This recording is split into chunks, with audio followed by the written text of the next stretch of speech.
man on earth. With him? So this year, it's a few days after the 2-year anniversary of Team Trees, we're launching Team Seas. I don't want to give away too many spoilers. Okay. You know, $1 might get something out of the ocean. We'll reveal it then. But if you are a creator, which I know you guys have a lot of creators that watch you, hit me up or Mark Rober. Team Seas is happening this year.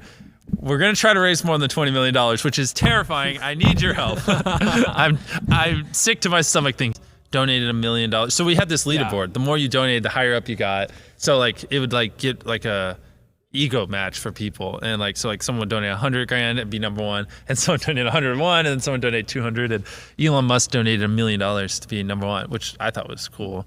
And then Toby from Shopify, which I love. Shout out to you. You're like super cool. Donated like $1,001. So he took the spot from Elon and just sat up there. And I thought that was funny. That's so good. Toby, if you're watching this, when Team Seas happens, DM me. That'll be fun. Well, I mean, it is entertaining. She's a naturally funny person, and like that is a skill. Being, I couldn't do that. Or if I did, like it wouldn't be so off the cuff. Like she's just a naturally witty and funny person. Like Chris in my videos, one of the wittiest people I've ever met in my life. Like you could just drop this Gatorade bottle and he'd say something that would just make you laugh like crazy. And it's like, where did that come from? Right. But at the same time, you're limited by your personality. Like she's doing well. She's top 1% of creators. But I mean, how many views a month? Like 40 or something. Like something it's great. It's phenomenal. But it's like she's tied down to her personality. If you don't like Emma, then you're not going to watch her videos. You know what I mean? And so there's only so big that can take you. And even if you do get super big, it's like literally just all on your shoulders. It's a lot of weight and a lot of pressure. Because if you're depressed or you're going through stuff, it's harder to make videos. You know what I mean? But at the same time, like, a lot of people just enjoy making that type of content. So, I don't know. I just do whatever I think will make the best video possible. I mean, I hate to always fall back on it, but that's the driver. It's just whatever I think will make the best video possible. Like if I thought telling people more about myself or being more personal would make the video better, I would do it. But I think most people, like for the most part, like they want to see me run for an FBI agent. They don't want to hear me go, oh, also guys, tomorrow's my mom's birthday. You know what I mean? Like they're there to see me run from an FBI agent. The only reason I would do a podcast is to make money to be able to do bigger YouTube videos. So if I thought that I could make enough or make a difference and I'd be able to elevate my content, 100% I'd do it. It's just like that. Study big YouTubers. It happens time and time and time again. They get big, they start side projects, they lose focus, their channel falls off, and then all that stuff fades away with it. You know what I mean? You gotta be focused. At the end of the day, that's what matters. Main channel, MrBeast, and all this other stuff supports it. You know what I mean? Mm-hmm. I mean, at the end of the day, like, what am I going to tell their army of 100 people or 1,000 people that work on this part of the thing that, like, my 5-second thought of opinion's better than their analysis. You know what I mean? No, I think they do a good job. I think they take responsibility, and it's crazy that if you have 100 subscribers, you have 5 subscribers. If you upload a good enough video, it will get views. Like. If you're not, you're just, I don't want to make such a definitive thing. Take this with a grain of salt. Majority of the time, you're just not making a good enough video if it's not getting views. You know what I mean? If that's your goal to get views. Obviously, if your goal is not to get views, then who cares? You know what I mean? But you can get 1 million views on a video even if you have 100 subscribers, if the video is good enough. You can. Promise. I've seen it happen a bunch. No. I like them, but it's YouTube. YouTube is what I live and breathe. Take them all away. I don't care. I just want YouTube. YouTube's the future, in my opinion. Of television, it's the biggest. It's not going anywhere. It's the most dominant, and I love YouTube more than anything. I told you, like Android. It comes on Android phones, Google, and it has such a deep catalog, and there's so many people on it. Has the best monetization program. Like YouTube's paid creators more than any other platform in history. Probably more than the other platforms combined. You know what I mean? It's just. I love it. I love it so much. I don't know. My problem when I load up YouTube on my TV is that there's too many videos I want to watch. It's gotten too good at recommending me videos that I see like 4 on the top row and like the top half of like another 4, and I'm just like, I want to watch all these. It'll probably be like how U.S. aircraft carrier gets food and or delivers mail, air flight patterns of planes, and then this one will be like how this random guy on Reddit turned $1,000 into $1 million, and stuff like that, and then there's like the random like what Aristotle taught people in 10,000 years whatever ago, stuff like that. But yeah, it's always like they're always so interesting, and I know like I'm gonna watch most of these videos because I've watched thousands of videos on my account. So it's like it knows what I'm gonna watch, and it's just like it's so hard at this point for me. I don't know if other people have this problem. Like the algorithm's getting so good that I think they need to serve less videos because it stresses me out. I'm like which one do I pick? I want to watch them all. I would love to be able to see a bunch. Which one do I say? That's a hard one. I would love to be able to do A/B testing thumbnails. Yeah. I think we all agree. Yeah. Like that one, I don't even need to be. Second, I'd love to see, like if someone watches selling houses for $1, right? They watch this video, they watch all the way in to the end, and I would love to be able to see like if they went and watch another video and another one, right? Or a better example would be like I did Last Sleep Circle for 10 grand, right? I'd love to be able to see, okay, well, a lot of people who watch this went and watched like Last Sleep Slime. And then actually you can see that. I just wish there's just an easier way to show it. Like follow viewers around. You mean? Well, you can click on a video suggest and see which video suggest it. I guess I'm just too lazy to dig through that. It'd just be cool to be able to see the viewing patterns of person. But the more I'm speaking it, the more I'm realizing there'd probably be privacy concerns if you could follow a user. I'm like, now I'm going to start backpedaling. Idiot. And that just disregard everything I just said there. The more I think about it, the dumber that was. Yeah, we're in Zoomies and that's going well. I don't know. I just like I'm so obsessed with like making the best videos possible that I hate promoting merch and videos because it drives people off the site, which hurts retention and you get promoted less. And then if someone's gonna watch that video in the next video, well, they watch this video, you send them to buy merch, they don't watch that next video, all around. So it's like I could make ungodly amounts of money if I promoted merch every video, but I just don't want it. I just want to make the best videos possible, you know? So, it's not what it could be, basically. Fraction of what it could be. If like most videos, I don't even mention merch. Imagine if I promoted merch every single video. You know what I mean? Like, I would sell a bunch, but I don't know. I just want to make the best videos possible. And I don't think promoting merch makes a video better. But sometimes but let me backpedal a little bit. Sometimes I do need to promote it because some videos cost over $1 million and I don't do $1 million per video in ad revenue. So, you know, it's assuming like a $2.3 RPM. Interesting. I mean, obviously I've spent tens of millions of dollars on my videos, so the money has to come from somewhere. I will leave it at that. You know what I mean? Of course. Yeah. I mean, tens of millions of dollars have gone into my YouTube videos. Like, because I've taken all the money from the gaming channel, the reacts channel, all the other stuff I'm doing, all my merch, all the brand deals, everything, gone right back into it. Yeah. I don't know. I mean, there's probably gonna be a day where I'll spend over $1 billion on just YouTube videos. I mean, like some months we're spending like $4 or $5 million on videos. Yeah, I don't know the exact number, you know, because some people hire and we get a lot of. Yeah. But I mean, it's a lot. Obviously, dozens upon dozens of people. I'll leave it open for interpretation. Yeah. Okay. You guys speculate. Yeah. My definition might be different than others. You know, like some people are like, I'm burnt out. Screw this, I'm done. You know, like never at that point. But yeah, like if I'm going like, you know, I go from the time I get up to the time I go to bed like 3 days in a row, I'll be like, okay, like kind of want to like take half a day off and like chill, or like I'll feel it coming and stuff like that. But this is what I'm doing to the day I die. I don't care. Like I love this more than anything. Nothing's ever brought me a fraction of it. You do. In between each thing, we show time lapses so you could see I was in there the whole time. Here, let me just put this out there. I did not enjoy being buried alive, so we're all on the same page. My back hurt from laying on a wooden board for 50 hours. The thing is like, you know, sometimes I got a little claustrophobic and I'd be like, oh God, like I can't stand up if I wanted to. But I'd just be like, you know, we did our research, we tested it, we buried the box for like, you know, what was it? Do you know? I don't care. Like 5-10 days beforehand, like we did extensive research. So every time I'd be like, oh God, I can't move. There's thousands of pounds of dirt on me. I could die. I'm like, nope, we did the research. Trust math. I'm not going to die. You know what I mean?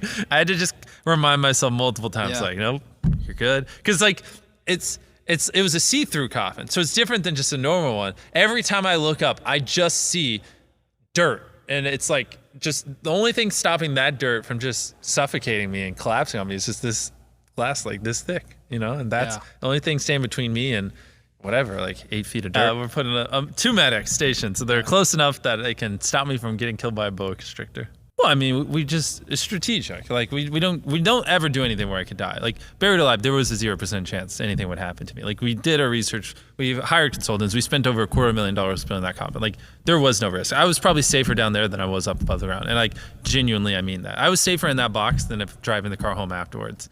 If you really think about it, just like when they say you're safer in a plane than you are driving a car. And so. It's like we don't leave anything up to chance. We're very tactical, and we account for all that stuff. It's weird, like when I counted to 100,000, but even before that, I cut a table in half with plastic knives, which took God knows like days of just sawing. Because I was in math class when I was in high school, and I had plastic knife in my pocket from lunch. I don't know why I put it there, and I just like sawed a little bit. I was like, oh, wait, you can cut a table in half, like on my desk. You can cut a table in half with a plastic knife, and then I just threw it away. And then later that day, I was like, wait a minute. And then I ran to the store late at night, and my mom's like, what the f*** are you doing? I'm like, it's just buying knives. She didn't know I was a YouTuber, like doing videos back then. And I had no money or anything, but I just bought like $5 worth of plastic knives. And I just grabbed one of our tables and just started cutting it. And I hit record, and I was like, hey guys, I'm gonna cut this table in half with plastic knives. And then it's just like, I thought it would take like 4 hours, but like a dozen go by and I'm not even halfway done. And I'm just like, cutting a table in half with plastic knives. I don't know why. It was so dumb. Counting to 100,000. Right. Right after I dropped out of college and had to move out. Good times. Yeah. She thought I was going crazy. I didn't want to go to college. I don't care. But I sure you should. I'm not saying it's bad, blah, blah. But for me, I hate school. I hate it. I just want to make YouTube videos. That's all I ever want to do. That's all I ever wanted to do. But I didn't have the best grades in school. Didn't really have a job. I wasn't making enough after I graduated high school. So my mom was just like, either you go to college or you move out. Like, you're not going to live here and not go to college. Whatever. She wants what's best for me. It's not her being mean. It's like, obviously she didn't think this magical YouTube thing would work out. So she's like, you got to have some type of future. You can't just bet it all on the internet forever till you die. And so I need to say the story in a way where it doesn't make my mom sound mean. Because like she did it because she loves me. But so I go to college. It's community college. It's not that expensive, whatever. And I just couldn't stand it, man. It made me just so depressed. I hate it. I hate stuff. I just want to be a YouTuber. That's it. And so after 2 weeks, literally just 2 weeks, I just stopped going. But I didn't have enough money to move out. I wasn't making anything. So I just didn't tell my mom. And then I would act like I was going to college, and then I would like just sit in my car in the college campus and just work on videos or edit or just work on a script or something. And then I'd come home and I'd be like, hey, Mom, college is great. And then I'd keep working. And that can't last for that long. Yeah. No, and thankfully I don't remember what happened. I remember sitting in like on the stairs in front of one of the college classrooms.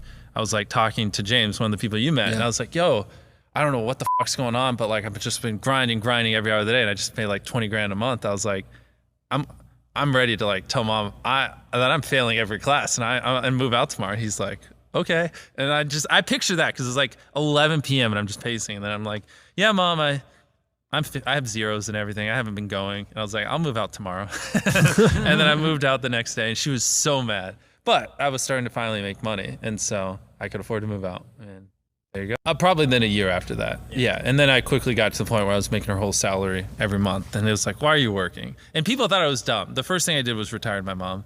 And people were like, why would you do that? You should save money for yourself. And I was like, I love my mom. She's great. I'm factually the best mom on the planet. Like, your mom's second, whoever's watching this.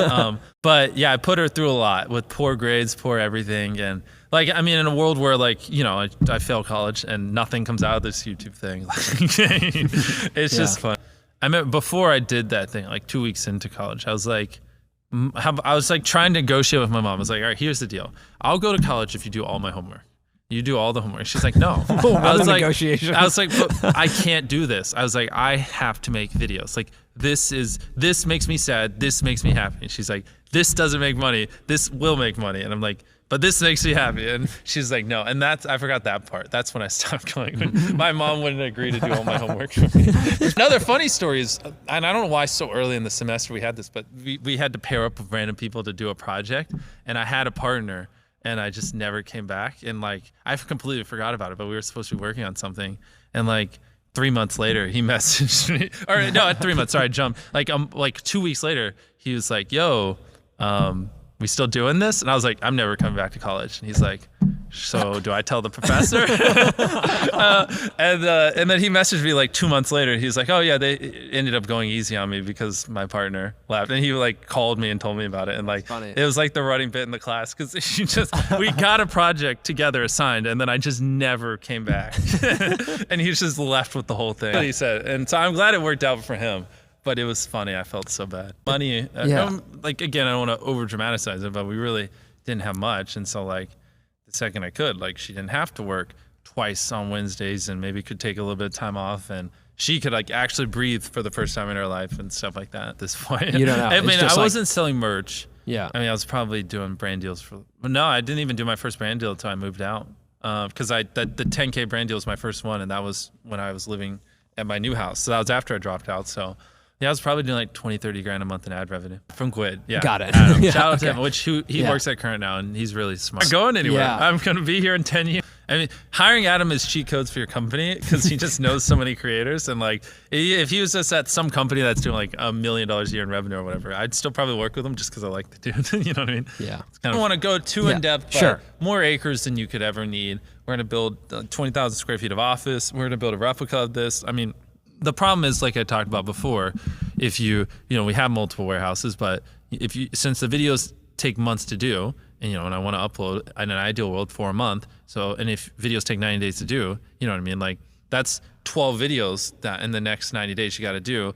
And if you're not working on them now, then they won't happen in 90 days. And so it's the bottleneck space. You know what I mean? Like I've told you guys this a million times, but this is for you guys. Like if one video is taking up all of our studio, well, we have 11 other videos to work on and they can't happen until that. And so we just need tons of space to be able to work on videos months in advance because if we don't, they don't happen. You know what I mean? Yeah. I mean, if he did a face reveal, there's no way he would let me get the clout for that. But if he did like in one of our videos, he just pulled off his mask, that would be epic. Yeah. Just all of them. Yeah. I mean, if I can pick whatever I want, craft the ultra viral video, it'd be like Corpse and Dream and all these people lined up. And it's just like one after another, they just take the mask off. Guaranteed 200 million views. Dream is uploading consistently, which that is a bigger thing. We're all like some months I don't even upload videos. Some months we upload 4 videos. Some months we upload 1. It's just like right now I just want to upload once a week. But long term in the future, like 3+ years from now, I'd love to get to the point where we're doing 2 original giant spectacles, never before seen, better than everyone else, fucking huge, ginormous, best video in the goddamn world videos twice a week. Audience wise, more people could watch it, but I doubt it would pass the main just because it's dubbed. It will get up there though, a large percentage. Like the Espanol channel, and I'm sure you're showing it as we're doing this. Like it's getting 2+ million views per video, and I mean it's the same video, just dubbed. You know what I mean? Yeah. So which that already is wild for dubbed. I'm a huge fan of anime, and like I saw this one video of Naruto where they like compare a really emotional scene in like 10 different languages. Yeah.